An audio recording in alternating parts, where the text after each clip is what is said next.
શું ફેર પડે? Government medical કોલેજમાં એડમિશન મળ્યું હોત તો 50,000માં કામ પતત, પણ 1 માર્ક ઓછો આવ્યો, સેમી ગવર્મેન્ટમાં લેવું પડ્યું અને એટલે 25 લાખ ભરવા પડે. આપણો 1 માર્ક આપણા બાપાને 24.5 લાખમાં પડે. અને એટલે અત્યારે આ જલસા બંધ અને લડી લેવું પડે. મોજ શોખને એક બાજુ મૂકવી પડે, કારણ કે તમારો એક માર્ક અગત્યનો હોય. અહીંયા સાયન્સવાળા બેઠા છે, મારે ખાલી એક વાત તમને કહેવી છે કે તમારો 1 માર્ક કેટલો અગત્યનો હોય.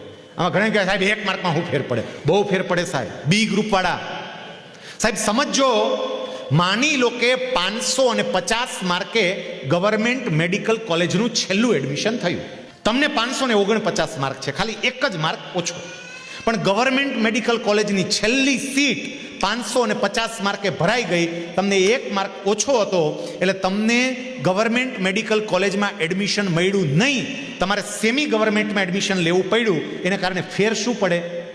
જો ગવર્મેન્ટ મેડિકલ કોલેજમાં એડમિશન મળ્યું હોત તો વર્ષનો 10,000 રૂપિયાનો ફીનો ખર્ચ, 5 વર્ષ ભણવાનું, ઓલમોસ્ટ 50,000 જેવો ભણવાનો ખર્ચ થાય.